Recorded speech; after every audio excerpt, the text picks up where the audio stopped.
Thank you for listening to this PodcastOne Sportsnet production, available on Apple Podcasts and PodcastOne.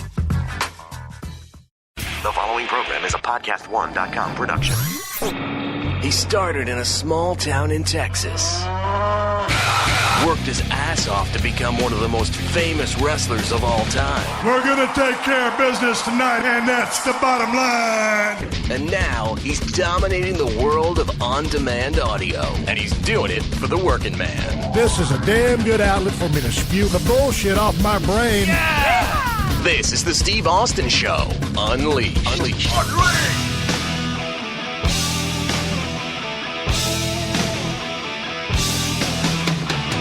All right, everybody, welcome to Steve Austin Show. I am coming to you from the mean streets of Los Angeles, California today.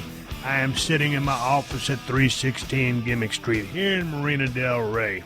Looking at the Pearl Beer neon clock on this desk, it says 10 minutes until 4 p.m. As the second hand continues to rotate in a clockwise fashion, no pun intended, like a rotisserie chicken.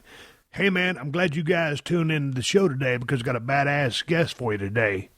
The one and only Ian Hodgkinson, Vampiro from Lucha Underground, is my guest on the podcast today. Ian came by the house at 316 Gimmick Street to talk about the business of pro wrestling, and we're going to get into some specifics. We're going to talk about selling. We're going to talk about fire, and the conversation is going to ratchet up to about 11 or 12 in intensity because I'm trying to expound a little bit of knowledge upon some of the finer points of the business which have been seemingly forgotten or just completely lost or not given a shit about. So we're going to talk all about that stuff. Grab your seatbelt and strap in. We're going to talk some lucha, we're going to talk podcasting, little Stevie Ray Vaughan, some Krav Maga, and all kinds of bullshit. I had a damn good time talking to Ian Hodgkinson the other night. We cracked about 2 Broken Skull IPAs, got a chance to drink a beer with a man that I talked to about a year or two ago while he was down in Thunder Bay, and I was sitting here, and we were Skyping, had a damn good conversation with him. I've never met Vampiro, so it was good to meet the man, shake his hand, look him in the face, look him in the eyes while I was talking to him, and we had a damn good visit. Very polite cat, very well spoken. I look forward to talking to Ian next time he comes to the L.A. area. Again, for you Lucha Underground folks, Ultima Lucha still continues to go on all the way to the 20th with an epic finale, Lucha Underground on the El Rey Network. Hey, before I get to my conversation with Vampiro, check this out. The other day, I rode out to Agua Dulce, California to ride my Kawasaki mule at the Broken Skull Challenge compound. If you guys have been tuning into my Twitter account, you've heard that CMT greenlit the toughest show on television once again for Season 4. So any of you people out there that listen to my voice, if you think you're bad enough, you think you're tough enough, if you think you got what it takes to wade through 7 other human beings and be the final person left to take on my skullbuster at sunrise the next day, then go to BrokenSkullChallenge.com and sign your ass up. I look forward to seeing you down at the ranch. Anyway, I digress. Back to my story. I rode out to the Broken Skull Challenge just to ride my Kawasaki Mule Pro FXT around a little bit. Been a while since I had been out there. As you know, I'm still recovering from this rotator cuff surgery. My right shoulder is coming along just fine. It's doing real good. And I was just kind of tooling around out there, cruising around, enjoying getting a breeze in my damn scalp and ride around and look at all the sights out there and go up and down some of that rocky terrain, that 4-wheel drive. And I put my Kawasaki mule up in my storage bin, locked it up, and I got on the highway. It's about a 50-mile drive from Agua Dulce to Marina del Rey, and I was hauling ass about 70, 80 miles an hour just like everybody else. And I was going in and out of lanes, and I was using my turn signal every time I did this, and I noticed that not a lot of other people were using the damn turn signals. What the fuck is wrong with people? You gotta use your indicators, your blinkers, your turn signals. Another story. Just this morning, got up, went out to Thousand Oaks, California, about a 40-mile drive from Marina del Rey to pick up my mother-in-law, to bring her back to the house, to spend the night with us. Same goddamn thing. Nobody's using their turn signals, their blinkers, or their indicators. I said, what the fuck is wrong with everybody? They act goddamn lazy? Or, just like the finer points I'm going to explain to Ian Hodgkins and Vampiro on the podcast about selling and fire, the same thing applies to a damn turn signal. I said, you know what? What do I need to do to help people understand what the fuck a turn signal is? So I got on my computer, I opened it up, and in the little window there, I just typed in turn signal. And it took me to a WikiHow to do anything page, like Wikipedia. This is WikiHow. I'm reading this shit directly off the damn screen from my open. How to use your turn signal. Check this out. Part of safe driving is letting other drivers around you know what you intend to do. Using your turn signals is not difficult, and it's generally required by law whenever you make a turn or change lanes. Hello! By providing a signal, you communicate to others on the road. You let a motherfucker know what you're going to do. This keeps you and other drivers safe, and it prevents accidents. Method 1. Using turn signals to make a fucking turn. 1. Locate the lever on the left side of the steering column. The turn signal is a long lever, usually black or gray in color. When moved up or down, this fucking lever will cause the light on either the left or right side of your car to flash. 2. Use the turn signal to indicate a turn to the left. To signal a left turn, wait until you're approximately 30 yards from the corner around which you intend to turn. Ensure you're in the left turn lane, then push the turn signal lever down gently with your left hand. When the turn signal locks in place, you'll be able to see a flashing arrow directed to the left on your instrument cluster. You'll also hear a tick-tock sound which clicks in time with the flashing of the light. This indicates that the signal is operating properly. Return your hand to the steering wheel and continue driving. Now, indicate a right turn with the turn signal. To signal a right turn, wait until you're within about 30 yards of the corner you wish to round. Ensure you're in the right turn lane, then move the lever up with your left hand. The series of events which follow are similar to those which occur when making a signal to turn towards the left. Once you've moved the lever up, an arrow light will begin blinking on the dashboard instrument cluster. You will also hear a metronome-like sound at regular intervals which clinks in time with the flashing light on your instrument cluster. Hello. Okay. 4. Ensure your turn signal turns off after your turn has been completed. Now, normally the turn signal will automatically turn off after you've made the turn.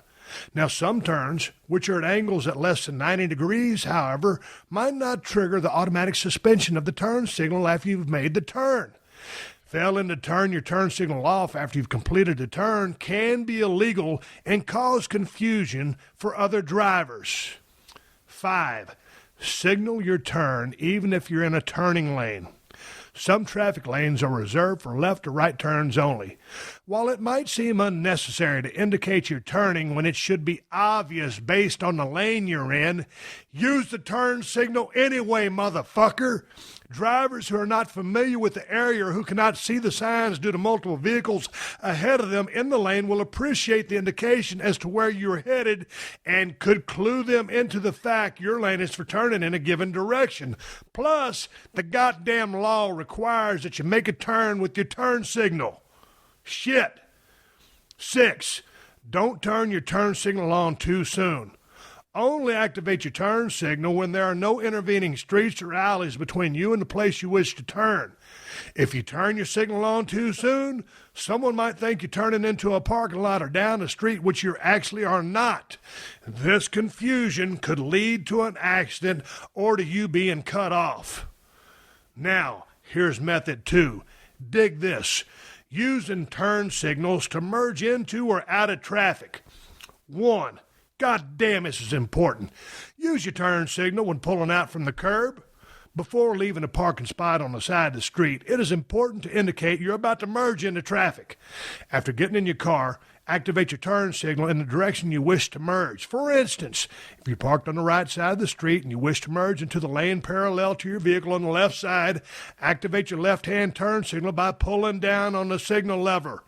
Check your side mirror to ensure there is space in the flow of traffic to pull out. Then turn your wheel hard to the left and accelerate gently. Return the signal lever to the neutral starting position by pushing up gently on it.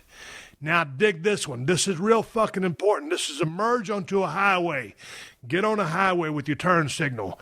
When merging onto the highway, accelerate quickly so you can attain the speed appropriate for highway driving. About halfway down the on-ramp, flick your left-hand turn signal on. This will demonstrate that you want to get over. But remember, you do not have the right of way when merging. Be careful when merging into high-speed traffic. Let me read this sentence again, because every one of these motherfuckers out here in Los Angeles thinks just because they're in the merge lane, they think they got the right of way, and they start cussing at you and flipping you off and honking at you and going crazy when you don't give them the right of way. Once again, God damn it, here it is. When merging onto the highway, accelerate quickly so that you attain the speed appropriate for highway driving. About halfway down the on-ramp, flick your left-hand turn signal on. This will demonstrate you want to get over. But remember, motherfuckers, you don't have the right of way when merging. Be careful when merging into high-speed traffic. Here's a little psychology for you. This isn't on the page, but the people that are already on the highway, those people have the right of way because they're already on the highway. Since you're trying to get on the highway, you must merge or yield to them. Speed up like a motherfucker, slow down a cunt hair, whatever it takes to feather in. Just remember, you do not have the right of way when you merge in. They do. Fuck. Exit the highway with your turn signal. This is a big one, folks. If you need to get off the highway, position yourself in the far right lane on the highway. If your exit ramp is on the left, position yourself in the far left lane of the highway. Turn the appropriate turn signal on when you're about 100 yards from the off-ramp, give or take. Do not slow down as you approach the off-ramp. Only modify your speed and adjust your turn signal once you're on the off-ramp. God damn it. Here's one. Indicate when you wish to change lanes with your turn signal. Hallelujah. This is what I'm fucking talking about. On the highway, if, for instance, you're in the right-hand lane and you want to change the left lane, you can do it easily and safely by employing your turn signal. First, put your turn signal on in the direction you wish to go. To move into the right lane, push your turn signal up to let others know you wish to move to the right. To move into the left lane, push your turn signal lever down to indicate you wish to move into the left lane. Activate the turn signal at least 5 seconds before you wish to change lanes. That's going to give or take a little bit. Don't switch the signal on for just 1 or 2 flickers. Place it in the locked position just as you would when making a turn. That's the middle of the road. Just make sure you give a signal. If it's all clear, turn your wheel slightly toward the lane you wish to merge into. Once you're completely within the boundaries of the lane, move your left hand to your turn signal lever and switch it off. Do not cross multiple lanes of traffic with a single activation of your turn signal. If you know you need to cross many lanes, give yourself the adequate time and space to do so. Plan your lane merges ahead of time. So when you turn your signal on, you can't cut across 3 fucking lanes. Go to 1 lane, check your rearview mirror, employ your signal again, get to the next lane, turn your signal on, look in your rearview mirror, and so forth and so on. It's pretty damn easy, folks. It ain't hard to do. I was doing some history research on the turn signal. I believe the turn signal was invented, give or take, around 1920, and then they became a standard goddamn features on an automobile. Back in the day, when was the first car invented? 1903, 1908, whatever it was. Model T. They didn't have no blinkers back then. They barely had some headlights. But that little stalk on the left-hand side of your steering column, up to the right, down to the left. I gave you the particulars on WikiHow. You know what the fuck you're doing. Don't be a prick. I got a goddamn Range Rover that I lease. I got a 95 Ford Bronco. I got a 2003 Ford Focus. It don't matter what car I'm driving. I don't consider myself too good, too cool, too much of a hot shot, too arrogant to use my goddamn turn signals. 'Cause I let a brother and a sister know what direction I'm going. You hear me? I don't think that's asking too much. If you use your turn signals, and we all use our turn signals, and I'm using my turn signals, hey, there'll be one less wreck on the goddamn highway or one less wreck in the city in which you live. It ain't that goddamn hard. All right, before we move on to the show here with Vampiro, I need to give some big ups to a longtime sponsor of the Steve Austin Show, and that's Diamond Dallas Page and the DDP Yoga. Dallas and his crew are the ones who put together the Resurrection of Jake the Snake documentary, and this is one badass documentary, but you ain't got to take my word for it. Just look how well it's doing on Netflix. Right now, the Resurrection of Jake the Snake is the 6th highest rated documentary of all time on Netflix. People are loving this documentary, and not just wrestling fans, so check it out on Netflix. Be sure to give it a rating after you watch it. You can also get the documentary on Blu-ray and DVD now, and the collector's edition comes with 20 bonus features, including a commentary track narrated by Dallas Jake and director Steve Yu. So just go to ddpyoga.com/Austin to get the Resurrection of Jake the Snake Collector's Edition DVD or Blu-ray, along with your own copy of the DDP Yoga program. And if you do it now, you'll save 20% off your order. DDP is giving you guys a once-in-a-lifetime deal right now. Yes, once again, a once-in-a-lifetime deal right now. You heard me right. You'll get 20% off anything you buy at ddpyoga.com/Austin. Don't miss your chance to try DDP's life-changing DDP Yoga program. This is more than just a workout. This is a way to live a healthier life. DDP gives you everything you need, and all you got to do is commit. So get the Resurrection of Jake the Snake documentary. Get yourself on the DDP Yoga program, and do all that for 20% off by going to ddpyoga.com/Austin. That's ddpyoga.com/Austin, and get 20% off anything you buy for a limited time. What up? Hey, this is Conan. Hear what some of my friends and respected colleagues have to say about my new podcast, Keeping It 100. Boom. Hey, this is the Disco Inferno, Glenn Gilberti. I hope he brings you on sometime. I will absolutely bury him. Montel Vontavious Porter, MVP, Keeping It 100 with Conan. It's the definitive cure for insomnia. You can call it audio ambient. This is Violent J from Insane Clown Posse. What's all this hype about Keeping It 100? He stole his entire swag from us. We should have this damn show. Hey, yo, say hello to the bad guy, Scott Hall. Jericho, you must be really desperate for content to put this JoJo on your network. Conan couldn't be a star if he was thrown by a ninja. Hello, everybody. This is Vince Russo. How long is Conan going to last, especially if his boss, Chris Jericho, decides to drug test him? Tangana, this is Spanish announcer Hugo Sabinovich. Conan with his own show? Peligro, peligro, it's dangerous! Steve Austin Unleashed. I'm recording sound. I'm sitting here with Vampiro in Hodgkinson, 316 Gimmick Street. I was about to hit the record button. I said, Ian, what do you want to talk about? He goes, I don't know. I said, I got nothing. And here's the thing. He was over there looking across the room, and he noticed one of my clocks, and it's a real chill kind of clock. I don't know the name of it, but it says on it, it is 7:05 with these gimmick letters. And I collect all these. Kristen, what's this clock from? Design something or other? Oh, my wife doesn't know. Never mind. She wasn't of any help today. Normally my wife can solve all the problems of the world. Anyway, I'm sitting here in a room full of clocks with Vampiro. I said, brother, what do you want to talk about? I said, I got nothing. And I got something. I told him I got to start. Ian, welcome to the show. Welcome to my house. How are you?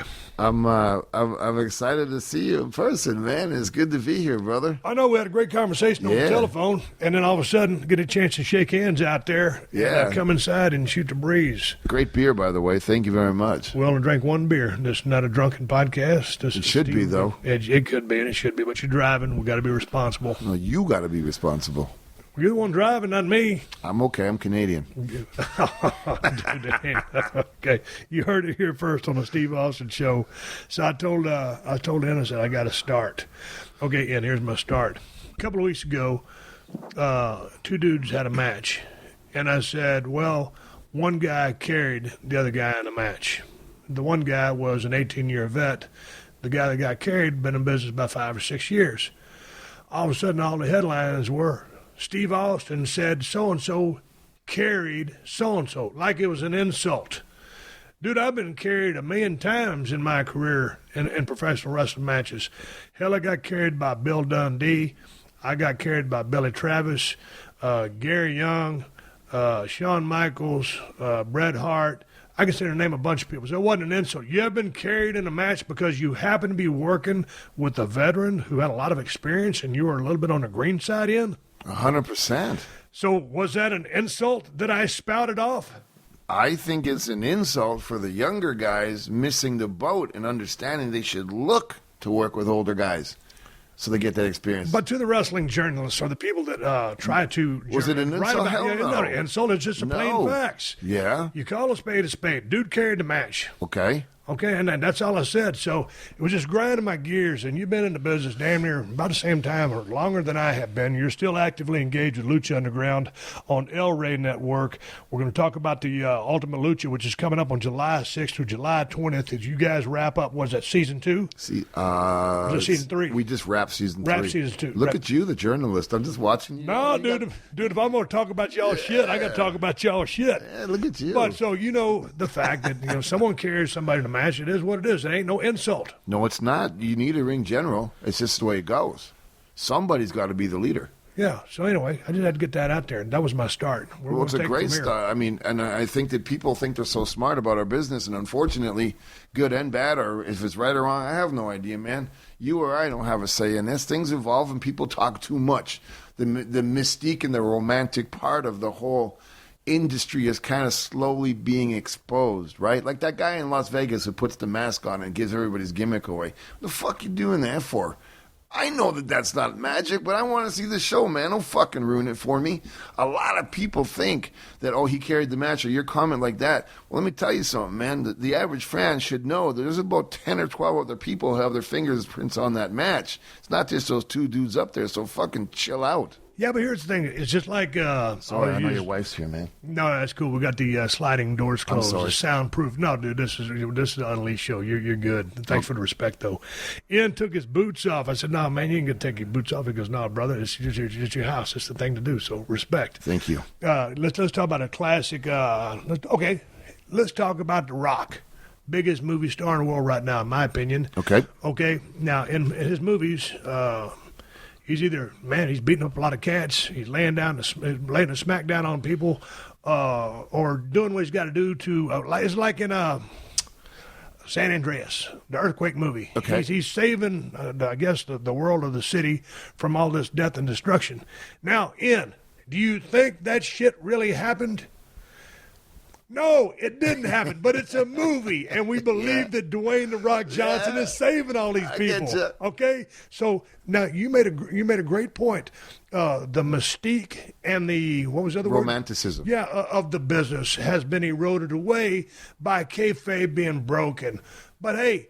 Yeah, kayfabe was broken, and then, Dr. D. David Schultz slapped John Stossel. I talk about this so many times, people rib me about it. 20, 30 years ago, all the different talk shows talked about, wrestling really isn't real. I thought it was real when I first started watching it but nonetheless, when I watch the business today, when I watch Lucha Underground on El Rey Network, or if I still watch WWE, dude, I'm buying in. I'm just watching it for what it is. The fact that I did it and I know it gives me a critical eye. Okay. So I guess there's two sets of eyes in that I watch the product from. One, when two guys really go out there and nail it and I'm able to just forget about everything and be a fan.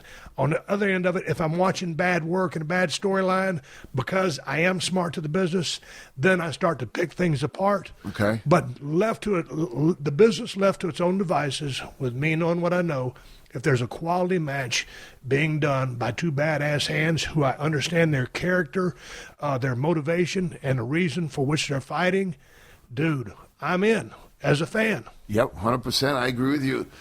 Even though I'm ringside and I'm watching as an announcer and I'm seeing all this insane acrobatic stuff, I look at it different. If I have 5 or 10 minutes to myself, and you know how it is when you're busy, you don't want to be around what you're involved in. You want to breathe. But I still find myself this day, I watch Kawada matches or Misawa or Kobashi, that Stan Hansen, that mid-1990s, early 90s, mid-90s, all Japan stuff, because that's what does it for me. I'll watch a match with, I watch it over and over again with Takada and Muda for the big UWF New Japan Invasion angle. I was like, God damn, I'm a fan because I know this is what I want to see. Watching this stuff today, I can't. Not a fan. Of anything? That comment's probably going to get me in a lot of trouble, but let me say it this way. I don't watch it as a fan anymore. Now I watch it as when we were rehearsing and we were going over this, and I sat at home for 3 weeks trying to think of how to help you tell the story. And I'm sitting there and I see that you listen to me, then I'm into it.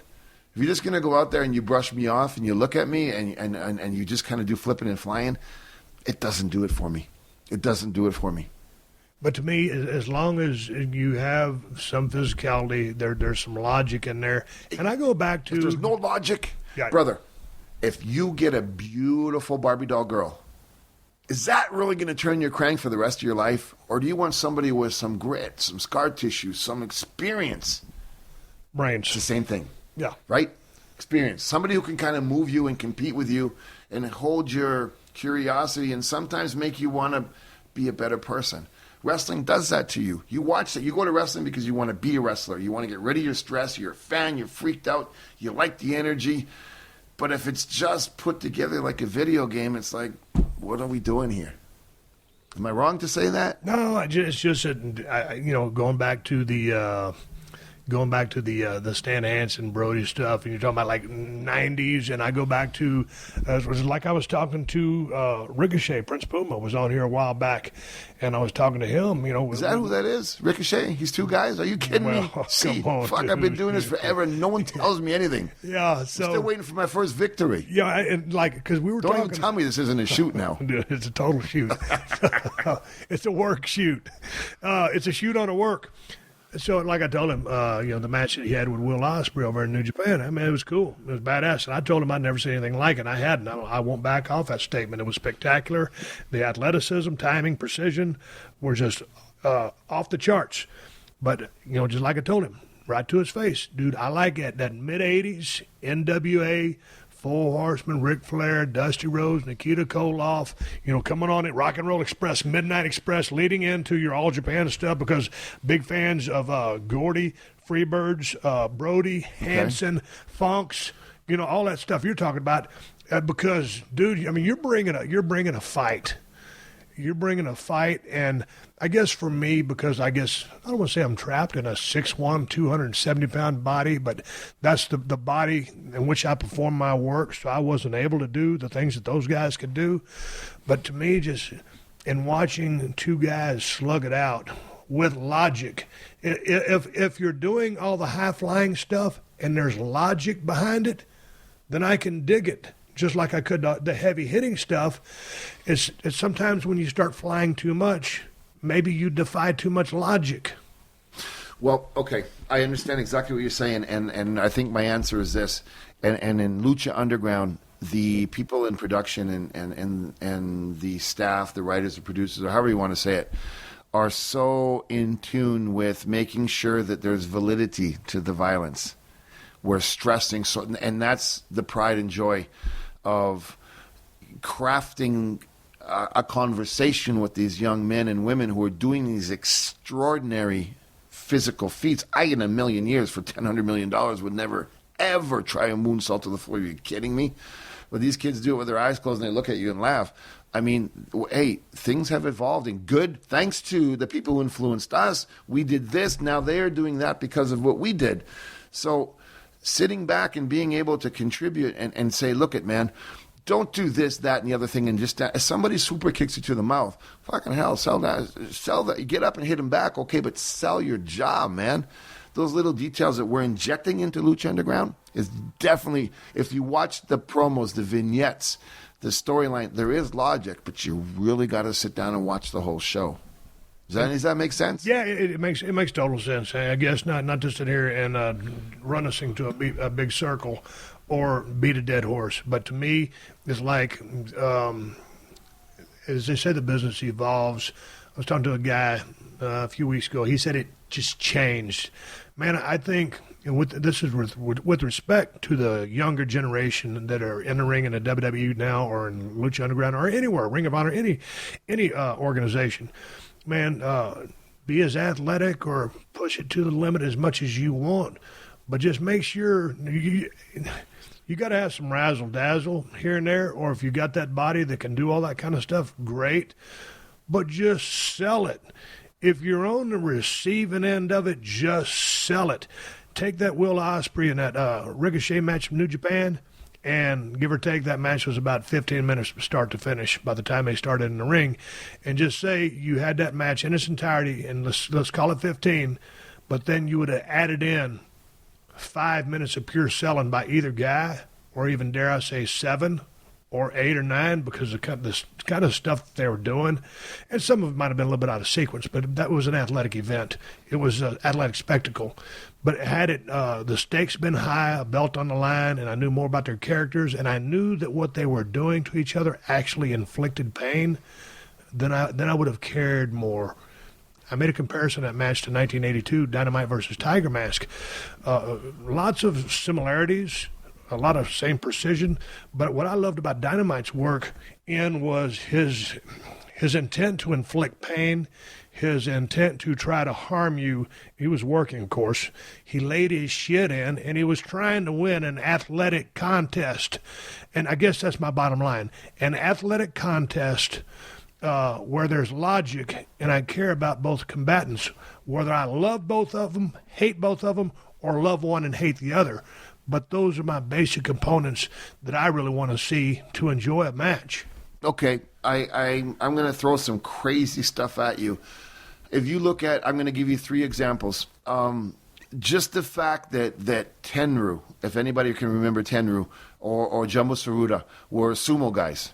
So they had to go through that sumo tradition, and they went through the dojo, and they took that beating, and then they went through the new boy phase, which in Japan, a new boy, or your young boy, he would be the guy who carry your bag and set up the ring and bow and all that kind of stuff for you, and just be basically your valet.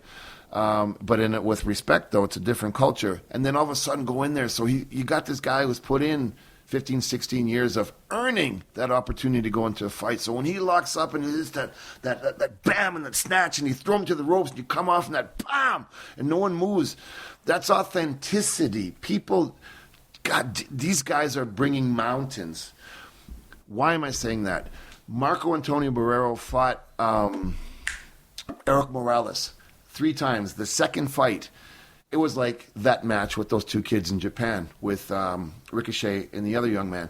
They hit each other so hard and so much, and it was a nonstop thing. It was like the Rocky movie. It was like, you guys got to stop. Their wives were screaming. The corners, I was there. I was Marco's bodyguard. They fought, and neither one was going to back. It was that night. We're going to die. We will die in here together. So they hurt themselves. So if you knew their backstory, that type of fight made sense. Their next fight, they didn't hit each other as hard because they already did it. They earned our respect. We know you can go. These young guys in Japan or these house shows are doing all these crazy stuff. They haven't earned it in our eyes yet. So we look at them in a different light. Does any of that, what I just said, make sense? Yeah, it makes sense, I guess. It's interesting in talking about the Marco Antonio Barrero, Eric Morales fight, because you said they fought 3 times, right? And the second time, they was just banging. Yeah. But on the third time, it was because you're talking about shoot boxing. Yeah. But then it was because, dude, they weathered that war, so you already gave them that. You know, and also you're going to game plan different. So there comes the logic that I would apply to the pro wrestling sense of we banged for you the second time. We did whatever we did the first time. We banged the second time. Third time, we got to give you something different. But did you hear what you just said? They banged the second time. these young men didn't have the first time yet. Right. Get to that point where we need to go that extreme. Okay. But nonetheless, going to, say, the Will Ospreay Ricochet match, you didn't get a chance to see it, but you heard about it. So we've seen that. So now it's got to be the number 3 match that you're talking about, where it's like, man, I done took this guy's best shots. He hits like a motherfucker. Now I just going to keep my distance, see what I can get in on him. And so this is that more tactician match. So my point is, where does the business go now? Like with what everybody's doing, you just got to bring more logic to the business, because right now the guys in WWE, the guys in Lucha Underground, and I say this with respect, are doing some fantastic moves. Insane. But at the bottom, at the end of the day, if you don't have the logic there, where we saw you do this, like I don't know how those two cats go back to New Japan, go back to that same building, and how they work again. Because what will you do different? Because if I had to go back and I was working, if you were Ospreay and I'm Ricochet, dude, now we're going to go technical wrestling. Because we done gave you everything but the kitchen sink. So now, I mean, maybe that's a bad analogy, but my point is, I'm totally going to fuck you up from a spectator standpoint, because now we're going to fucking grapple and claw for everything we get, and it's going to be a different match. Because to do anything more to make my point, you're damn near going to have to kill yourself. Yes, or you got to go the other route and not see each other again for 3 years. Yeah, but right, you know what I'm I get you. But I'm just talking following up. Yeah. Where do you go when you've gone this far? My point is, what do you do now where the business is at, just to back off a little bit? To me, when I watch WWE, and with respect to all the talent that they have in there right now, and guys that have way more athletic ability than the generation that I came from, but now more than ever, with all the dynamic move sets, you want to work even harder down at NXT on the character development, or the persona, or the interview skills. And it's, to me, you should always emphasize the work. I always like the work of, I mentioned Superstar Bill Dundee earlier. He never worked like a guy that was 5'7", 200. Ricky Morton, one of my all-time favorite tag teams with Robert Gibson, Rock and Roll Express. He worked pro style. My point is, it all goes back to logic, and why now, as they continue to book, to me, wrestling it's serious. I think you should have some moments of levity or some comedy, or humor, not comedy, some humor. But I think, man, if it's all about competition, you're fighting for a belt, or you're fighting to get in contention for a belt. In my opinion, wins and losses matter. And so that in your pursuit of that belt, everything is done in a logical manner to try to continue and manipulate, because you're not fooling the public anymore, because they know it's a work, going back to your mystique and romanticism, but you're manipulating them through logical storylines. If your storylines and your work inside the ring doesn't have logic, your storylines and your angles don't mean shit. And if they don't mean shit, you're going to disengage the audience. Does that make sense, or am I just a fucking idiot? No, you are not, and it makes all the sense in the world. But how do you do that? You got to sell. You don't fucking sell, you don't become authentic. If the people don't feel your pain, then they won't believe in you. You need to be like, there's an actor in Mexico, Pedro Infante. He died in the 40s. He was like the golden era. He was like Justin Bieber of the golden era of cinema in Latin America. He died in a plane crash. The classic thing about Pedro Infante is he would suffer the whole movie, and then at the end he would slowly get the girl and then sing the song and go off into the sunset. You gotta make this. You gotta make people cry, and then at the end, if there's no other hope, they come out. And if they don't believe it and they don't get that emotional contact with you, they're not going to believe in your work. Lucha Underground, the first season and a half, it was kind of like, what the fuck are we doing? Because we're taking a boulder, we're going to fling it over our shoulder, and let's see what happens when it hits the water. We've done that. Now we've tweaked it. Season 3, everything is different. The stories make sense. The selling is there. The authenticity. All those little things that needed to be injected, they are there. You've got to see the athleticism of these kids now. Now that they get it to tell the story, oh my God. Season 3 in Lucha Underground is going to... I don't know what the fuck we're going to do in Season 4. I don't know I don't know what to do. Okay, you talked about selling real quick, and I was talking about logic, and then I want to talk about... Isn't it the same thing, though? One goes hand in hand for people who don't know that. I mean, selling would definitely be a part of logic, and logic would be a part of selling. I mean, you gotta, even things have to make sense. Yeah, selling is the. We all know Bruce Lee's a badass. He's gonna come and fucking kick your ass, but he's got to go through 40 guys. That's even cooler because he finally gets and he's scarred up and bleeding. Fuck, you know what's on. But if he just walked in fresh, it's like it's not as cool. But selling is the recognition and acknowledgement of pain, and it's the body becoming weaker. Who's that guy that was in WWF? I don't know. I forget his name. I think he was over a little bit. That he got so over because he didn't tap out in the match with Brett. Do you know? Oh yeah, who's that guy? Yeah, dude, the old bald guy. That fucking guy. I think he just sold it probably, and because of that, he's doing all right. Yeah, you know what? That's an interesting moment you brought up there. Here's the thing, and I'll get back to my point that I was going to make. Ian brought up a real famous match that I was in WrestleMania 13 against. Oh, was that you? Yes, It was me. I wish it was my twin brother, because now if it was my twin brother, I wouldn't feel like shit. But your point was I was selling in that match, and I remember going to the finish room, and Vince dropped that finish on us, and there was only 3 men in that room. It was myself, Bret the Hitman Hart, one I got a lot of respect for, and Vince McMahon, I got a lot of respect for. He laid down the finish. He said, "Okay," we walked out. I went down the circle of the ring. I came back by myself. I said, "Vince," I said, "you think that finish will really work?" And Vince looked at me and goes, "Oh, goddamn, Steve, I'm telling you, it'll work." I said, "All right, I'm good." So I went to talk to Brett. We just kind of kicking around a few things. We had a fishbone. I'm holding up my hand in front of Ian. I got my fingers spread wide open, and that's a fishbone. We had this, and this that we knew was going to happen, and rest on the fly. But Brett said, "Steve, I really think we was in a no-color zone back in the day. Yeah. No juice." He goes, "Man, I really think you need to have color if you're going to pass out." And, dude, I don't been in the company a year and a half. I just got, real hot pretty quick. It took a long time. I had to get rid of my manager and come up with a Stone Cold name. He goes, "Man, I'm telling you, you need to have color if you're going to pass out." And I said, "All right, man." He goes, he said he'd do the honors if, I was worried about it because I hadn't been tenured yet, man. I didn't have the stand power, and I didn't know if I could weather the heat. So, anyway, we ended up, Brett helped a brother out.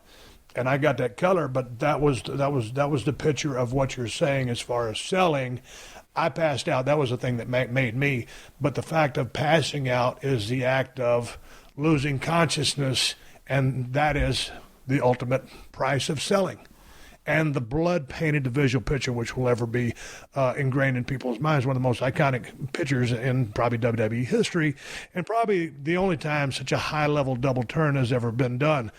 I wanted to talk about the two of the other components that I like in a match, and this podcast is all over the place, but we're just shooting the breeze here, and there's no paper or nothing in front of us. We're talking about pro wrestling. Need more beer. But one of the things, and I'm going to get one right after this point, is fire.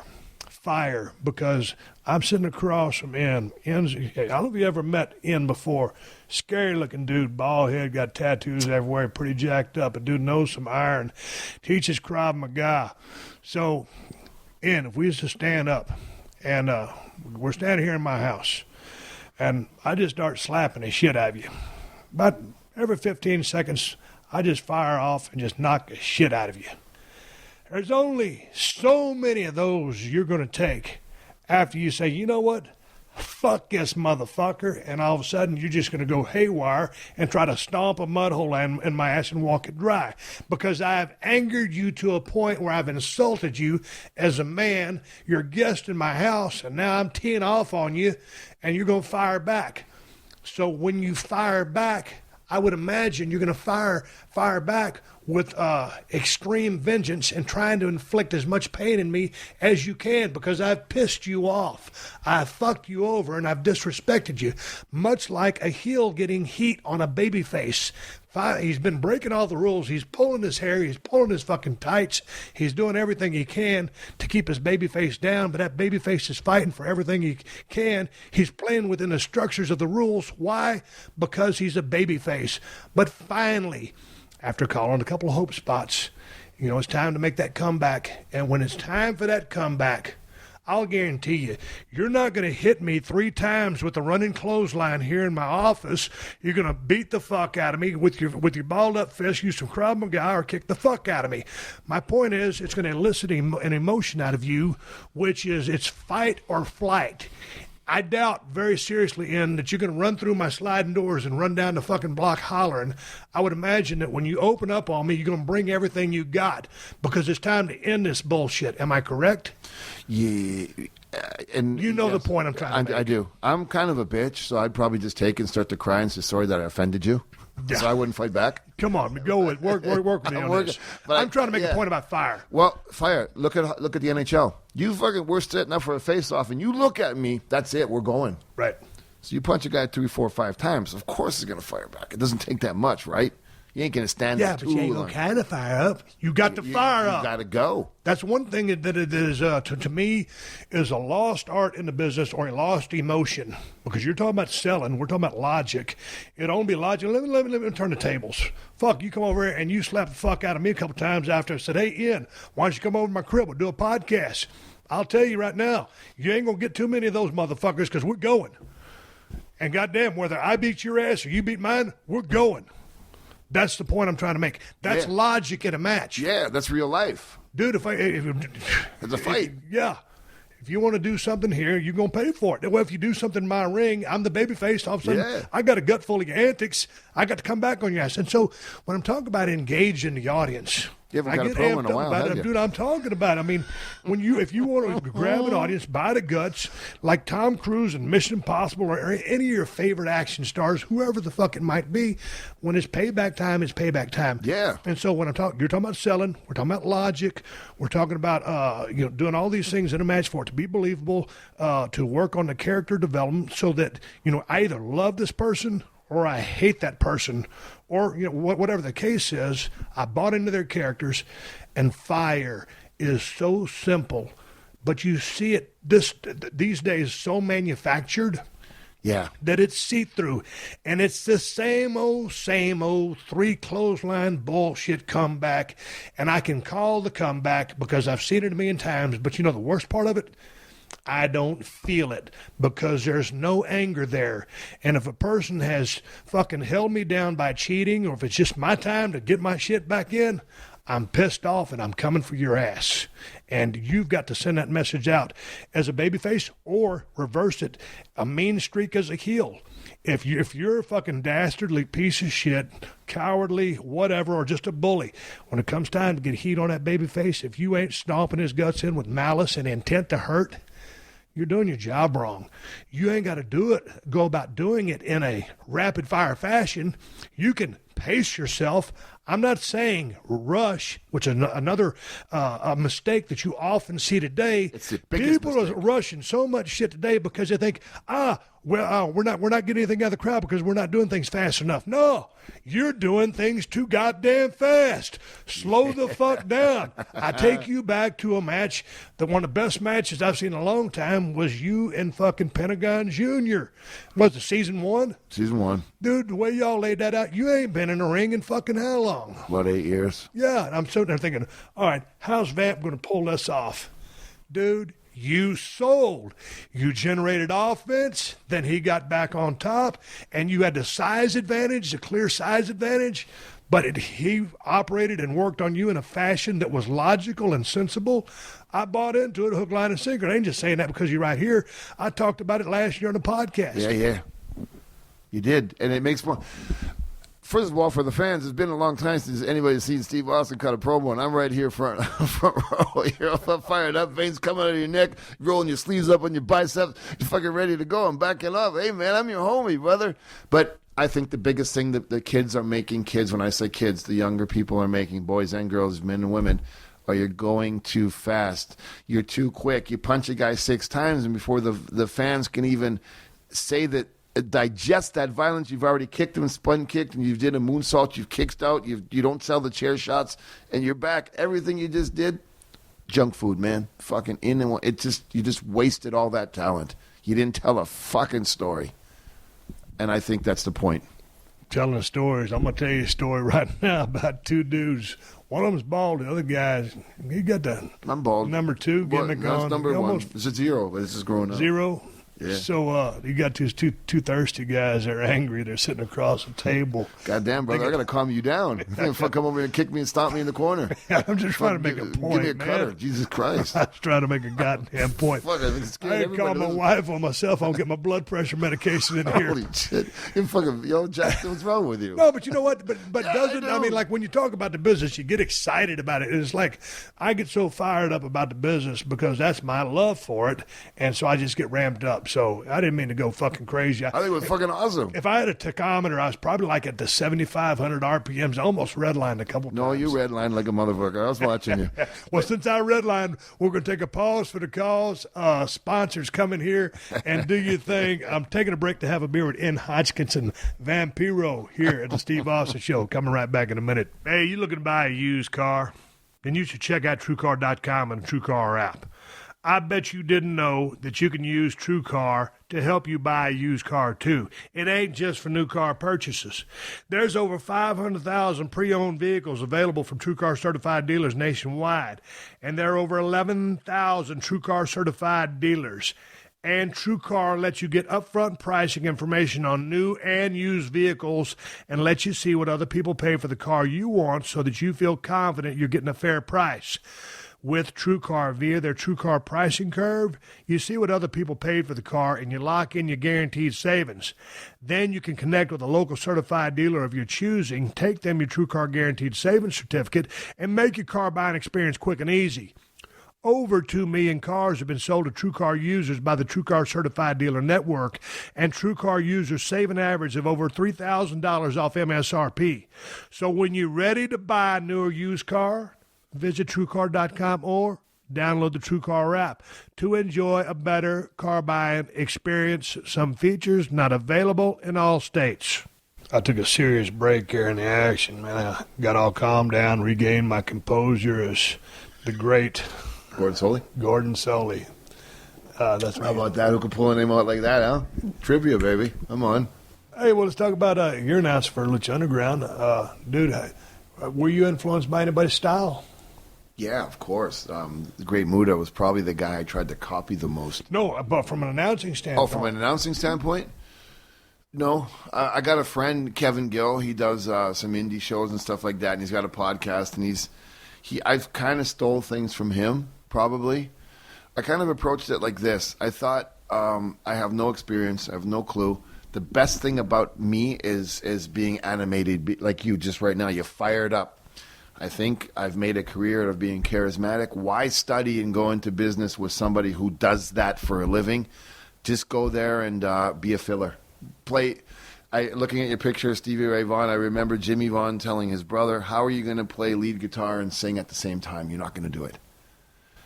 I've always based everything I've done in my life around music, and Stevie would say, I will play the guitar, but then I will play the guitar. So I look at my relationship at the announce booth as one guitar player. Somebody will play, but when there needs to be a little fill, I will do that little fill. I thought that was the best way to approach it, and it seems to be working. Dude, make sense? You're old enough to know who Stevie Ray Vaughan is. I got a big fan base in the UK and all the way hell across the different countries.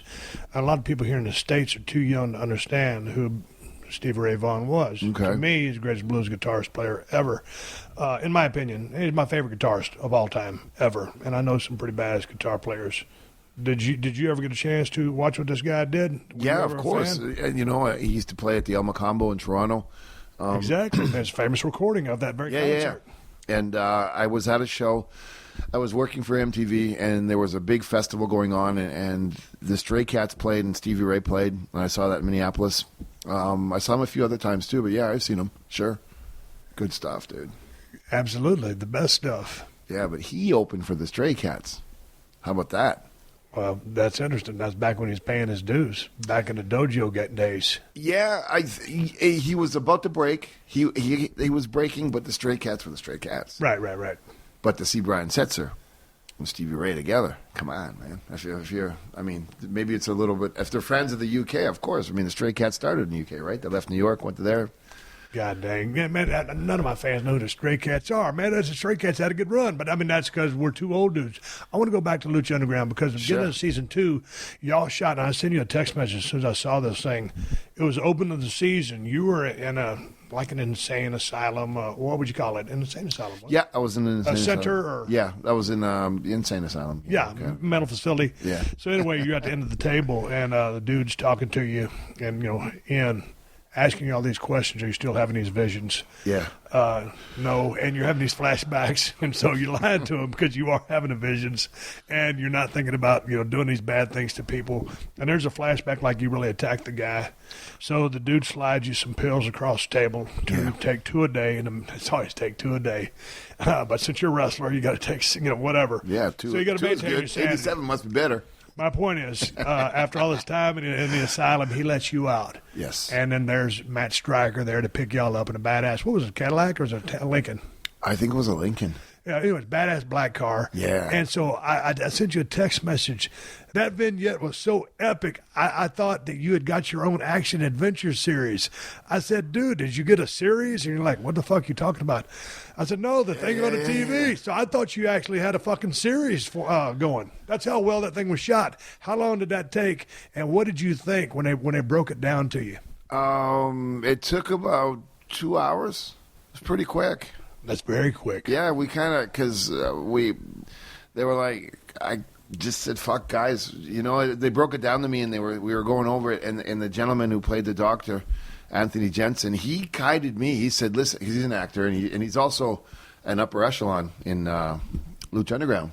He's one of the main bosses. Oh. And in all the vignettes, we have office people in cameos. So we did this thing, and he was on the Outsiders way. He's the real deal. So he said, just follow me, and I thought to myself, the director said, think of it as a song, boom, boom, boom, boom, and I was like, I got this motherfucker. So basically, what you're gonna do is tell me I got problems, and I'm gonna tell you I don't, and I'm gonna fucking go off. Are you sure? I said, yes. Okay, so you two motherfuckers are gonna kind of run in here, right? And they were like, they had this guy doing all this, and I was like, no. I said, look. Don't ask me why I know, but I'm going to tell you how this goes. And he came in. I was like, I'm going to fucking bang, boom, bing, boom, boom. And that's it, man. Fuck, do the gimmick and I'm out. And they were like, you sure? And I was like, look, motherfucker, when you come and grab me and whatever I'm doing, don't get freaked out. Because it's going to go down. And they were like, what are you talking about? And I was like, relax. He came in, gang, boom, bam. We did it in like 3 takes. Yeah, it was quick. So what did they think? Because these guys, were they stunt guys? Yeah, the one guy, Hollywood. Right. God bless them. Love them to death, right? But guys are trying to make it. They got that one day they're a tough guy, one day they're male model. Whatever they get called on to do, people are trying to make it in this world. So they came in with all the right intentions, and we're martial artists. And I was, oh, yeah. And I fucking pulled on my Jägermeister, slammed down a couple shots, grabbed a couple Vicodins, and I was like, all right, who's the martial artist? And they were like, what are you doing? Come here, you fucking. So what are you going to do? You're going to grab him by the neck? They're kind of stiff and because they see you're a wrestler. What did you tell them you had like a Krav Maga background? No, I was just, I was being cool, and they were like, we're fans, and, we work out at Gold's Gym, and I was like, okay. And I was like, well, how are you going to grab me? And I said, that's it? That's your big deal? And they were like, what the fuck is going on? I'm freaking him out, fucking with him. So he came in and just, popped him. We knocked the wall down on the first shot, took an elbow. I said, fuck, it's a good thing wrestling's fake, right? Everybody was like, let's just get this fucking guy out of here. And, so it was fun, but it was quick. Okay, that being said, man, you spent some time out there doing your voiceovers and stuff. You ever thought about delving into any acting or anything like that? I've done some movies, bullshit stuff. I had a paranormal. Do you find the process enjoyable? And what I just mean, hey, man, making a dime, I mean the process of, because I'm watching you and you're doing these martial arts things, you're cracking your knuckles, yeah. I'm sorry. So you're getting into this character because, okay, and boom, boom, boom, you're equating the rock and roll song to it and you're ramping yourself up. So did you enjoy the process? You obviously did for Lucha Underground, but in your other gigs, were you ever get into a character? See, I've tried to. Hey, man, I mean, did you ever try to separate yourself from Stone Cold? You can't. No, turn the volume up. Exactly. You turn the volume up. It's take the earplugs out. Just put your head in the amp. I came from a musical background, so shit. I like it. My biggest acting thrill was when I had a paranormal TV show in Mexico, and I got to do these weird things because there's no limits in Mexico. So voodoo ceremonies and all these crazy ass things that you can't put on TV up here. We did some deep shit, and I loved that. Acting, yeah. I mean, I really like it so much. We did a movie in Mexico. It was really bad. And don't be so hard on yourself. Well, why was this movie so bad? I've done a bunch of bad movies. No. Why was this movie bad? Steve, it was bad. Yeah, it was just fucking bad, man. But it was an experience, right? But that's the thing. I love the creative process better. I like producing better. But I think I have some acting in me. I'm going to give it a try. So what do you like about the producing part then? Because you're so compassionate, like you just went off and cut that 85-minute promo, and I thought you were going to fucking stun me on the table. And hit I me had to with get your 2 clock. episodes out of it. I had to put the clocks on the floor because I thought you were going to slam me and move your dog over. I thought, oh, fuck, here we go. It never happened in New York, baby. It's Steve's house. Because you get so compassionate when you get a young man who's got that wide-eyed dream and he's still innocent and he's not corrupted by this business, and you can tweak it and you can give him something and they come back and they say, I learned so much from you. That's everything. You got any more crazy dreams? I mean, like, what's next as far as a goal you'd like to do? Well, and I've said it to you off the mic. I'm going to say it to your face on the mic. You know, there's a few things in my life and my career that have put me over the top. The Sting match was something that was really famous. Being the first guy of the new generation to work Ric Flair, going to Japan, being with Muda, being a Canadian, going to Mexico, getting over all that. There are certain things that people have carried me and put me on top. Your podcast got me more publicity in that hour and a half or 2 hours or whatever it was than I had in 5 years of WCW. You inspire me. You motivate me. Why?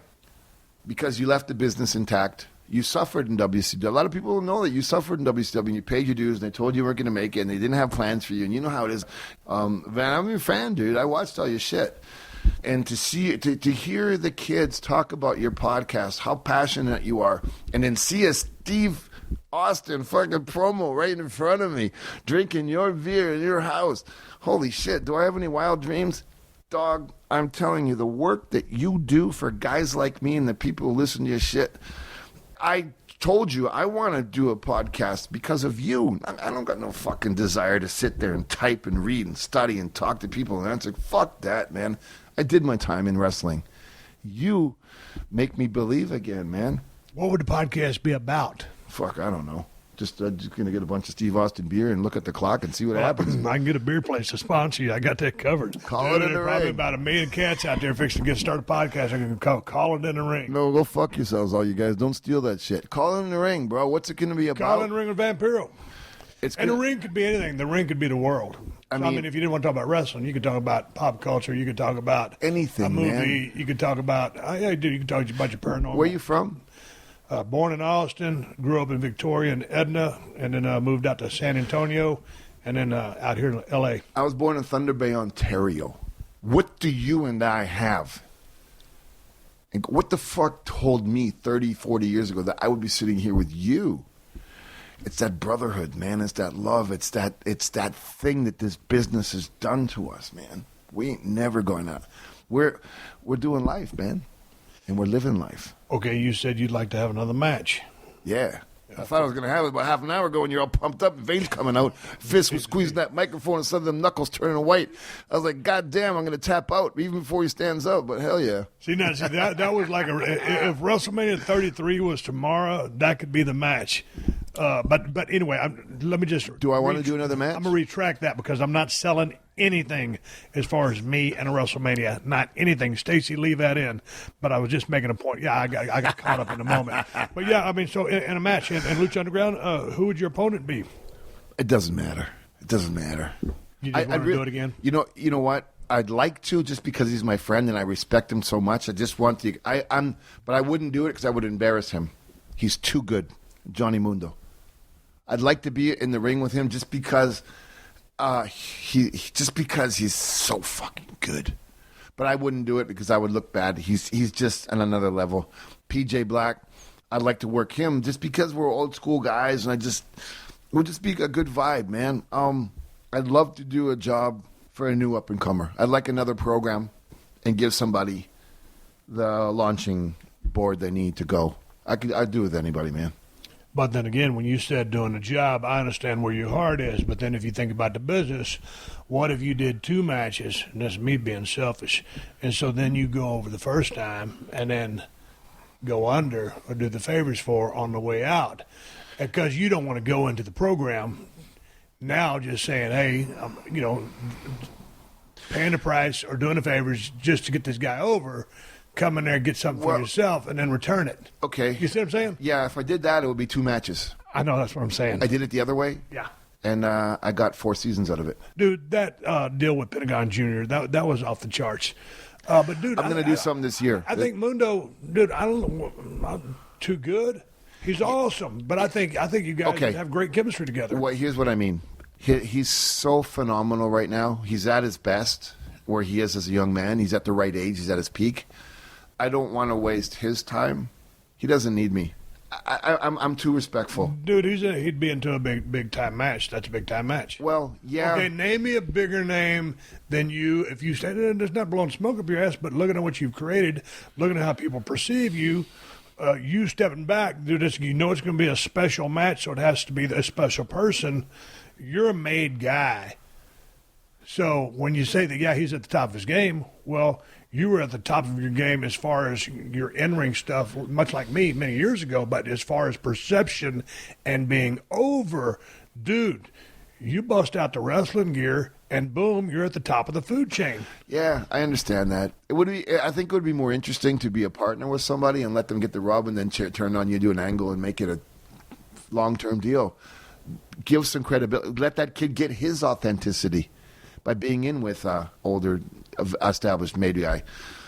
I don't know, man. I would rather get a mid-sized car and a bunch of junk food and just drive around to a bunch of indie shows and just show up and say, hey, man, who needs to work tonight? That, to me, would be a cool thing to do right now. To have that one more big match to whole look at me, shit. I don't need it, dude. I don't really need it. The last weekend, 2 weekends of taping, all the younger guys have come up to me and said, you're like a big brother and thank you and I've learned so much. I don't need another match, man. That was my match. You know what I mean? I don't know. Does that make sense? Yeah, it makes sense to me. I mean, you can give me a stunner right here right now and I'd be pretty fucking happy with that. I see you looking at it. I see you tighten up that fist. If I wasn't 10 weeks, out of rotator cuff surgery and another beer, I might do it. But I'm gonna take my time. What would happen right now? We took a small fucking iPhone and we went to the pharmacy down there and we just got into it. Steve Austin and Vampiro. Just like you did with Booker. Same thing. Oh, God. People wouldn't even know what to do. If we went to a Latino community right now. Well, first of all, we rented out that store, so we had carte blanche. I'm kidding, man. I like the wrestler. One of the boys is coming out on you tonight. You cut a promo and you're already thinking about doing a high spot. Oh, dude, I mean, you're talking about the business. It's got to be real. We'd be arrested so damn quick, it'd make your head spin. Yeah, but hey, man. All the other calamity going on in the United States of America is just all of a sudden we're trying to shoot an angle, we both get arrested. Yeah, but out of that angle, I'd probably get a movie, so I'd take the bump. It's not a bad idea. Man, don't even think about it. There's a Walgreens down the road. All right, I'm cutting that idea off. That's funny, dude, man. So you're here now. You're at the crib. You back to Thunder Bay tomorrow? What's up? No, man. I'm here all week. I'm doing my pre-exam for Krav Maga, my black belt. It's a big deal. I'm sure people aren't really fans of martial arts, but to get your black belt in Krav Maga from a school that's sanctioned by the Wingate University, which is the IDF training center in Israel, it is a big deal, especially being a foreigner, right? So, yeah, I'm at that level, and it's been a lifelong journey. It's 25 years in the making, and I'm going for it, yeah. So I'm studying here all week, go back to Thunder Bay, and I got a school full of students, and I'm going to take on there's a new project developing. I'm starting all that. So, yeah, that's it, man, basically. Dude, what's the deal with the Krav Maga stuff? What's it akin to? I mean, it's basically the Israeli military fighting system. Is that a bad way to describe it? I mean, no, it's not. You got to remember, Israel, when it was made a state, it's surrounded by, in their terminology, enemies, or they're constantly under attack. So every single person in Israel needs to do time in the military. Every single person, doesn't matter of your age, your gender, or your physical ability, needs to learn the fighting system. So if the country needs to go to war, they will. And it's a pretty extreme thing because it's made to do bad things. It's not a martial art. It's really made to do bad things. It's been toned down for the public. I'm certified to teach military. I ran the SWAT unit in Mexico for a while in the city that I was living in. I do a lot of police stuff and the civilian, and now I have a huge kids program. It's just one of those things that came natural to me. I get it. I see it. I'm very good at it. I love it. And I'm pretty much dedicated to that. That's my life goal, is to become a great Krav Maga instructor. All right, so, dude, you're flying on your airplane. Somebody gets up drunk and disorderly. You sit there with your seatbelt on and wait for the flight attendants to take care of this person, or because you're in a tube with wings on it and they're putting your safety in peril, would you engage this person? I give a card to the steward or stewardess, and on the card says, if you need help, the signal is this, and it's either a movement or an eye thing or a word, because I know for a fact, being a wrestler, I got a great job. If I go, it's going, and I don't know if I really want to go to jail for that, so it's got to be for real. And most times it's not. They're just drunken stupidness. But I do let the pilot know and the stewardess know, or the steward, that if it does go down, that this is what's going on. See, that's cool, though. I dig that. But that takes me back, because I'm in my wrestler mindset, talking about that comeback. Talking about that comeback with fire. You just said if you and it's not a comeback, but it's acting in the same. It's fire. And, dude, you ain't going to half-ass it. Can't. Because I would imagine in Krav Maga, you've been trained, the physical things that you know, the holds, the techniques, all the technical stuff that I can't even speak of, you know that you never underestimate anybody. Yeah, Krav Maga is made to do what it is made to do. Krav Maga was made to stop people and make them not move again. So you there in Krav Maga, there is no, I'm going to twist your arm a little more. It's you're going down. Right. Yeah. So there is you go.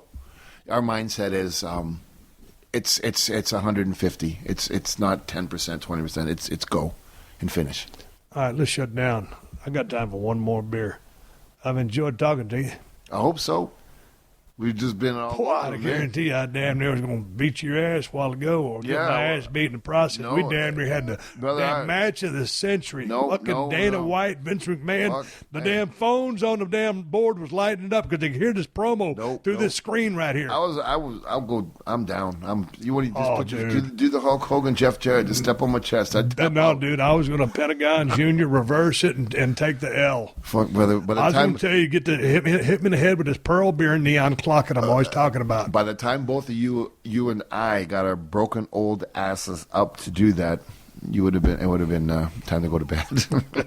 Hey man, it's good talking to you. Good talking to you too, brother. All right, everybody, give me the go home cue. It's time to wrap up his podcast and ride off in the sunset. But before I do, I want to thank Ian Hodgkinson, Vampiro of Lucha Underground on the El Rey Network.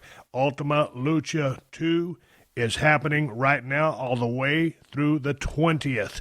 Hey, folks, it was good to talk to Vampiro live and in living color. And the match I'm going to recommend you guys watch today is one that I've recommended before, but to my new listeners who might not have seen that match, this is from Season 1, I guess, of Lucha Underground, and it's Ultima Lucha Vampiro versus Pentagon Jr., the Cero Miedo match. And it's the full match. If you go to YouTube and type that in, you'll see Vampiro, my guest today, in Hodgkinson, make a return to the ring from I don't know how many years and take on one of the guys, hell of a damn worker in Pentagon Jr., And I consider the Pentagon Jr. to be probably one of the best gimmicks going in pro wrestling right now. And Vampiro comes dressed up, I don't know if it's like a priest, and he's got this gimmick with smoke coming out of it. It's just a badass presentation, man. A highly entertaining match. They use logic in this match because of where Ian was coming from. Hadn't wrestled in a long time. Of course, Pentagon Jr. has been working his ass off. They sell like a motherfucker. Lots of logic in this match, and it's just an instant classic. Vampiro and Pentagon Jr. from Ultima Lucha 2. So anyway, it's a Sierra Miedo, whatever you call it, match. God damn it. That chick's doing all the announcing. She does a good job, that young lady. She does a good job announcing the guys. I like her style. Hey, folks. Couple of plugs real quick. All the T-shirts from Broken Skull Ranch, they're on BrokenSkullRanch.com. My Broken Skull IPA, if you want it delivered to your house and your state allows it to be delivered, you can find a link for it at BrokenSkullRanch.com. If you in L.A., go by 140 Main Street here in El Segundo, California, and tell them Austin sent you, and stop by the brewery and have a cold one.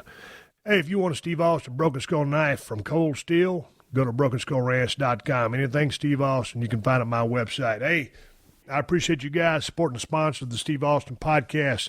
They're the ones that let me do this for you free twice a week, so big thanks to DDPyoga.com. Go to ddpyoga.com/Austin to get 20% off anything you purchase for a limited time, including the new collector's edition of the Resurrection of Jake the Snake documentary. Thanks to TrueCar. And, of course, big shout-out to Amazon. They've been supporting this podcast since day one. Use my Amazon links whenever you're doing any online shopping, and Amazon will kick back a couple of bucks to the podcast. Don't cost you nothing extra. Ain't no hidden fees or charges. You can buy whatever you plan on buying and help out the podcast in the process. We got bills to pay, and that's how we pay our production cost. You can find my Amazon links by going to PodcastOne.com. Clicking on the Killer Deals button on the top right corner of the page, and then hitting the Steve Austin Show button. I got Amazon links for USA, UK, and Canada. If you bookmark it, you can find it in one click. Hey, folks, I want to say thank you very much for all the emails I got concerning our lab, Shona. We sure miss her, but we're getting by. I appreciate all the emails. Y'all keep listening. The 60-second AP News headlines are coming up next. Until next time, my name is Steve Austin, and I will catch your ass down the road. Download new episodes of Steve Austin Unleashed every Thursday at PodcastOne.com. That's PodcastOne.com.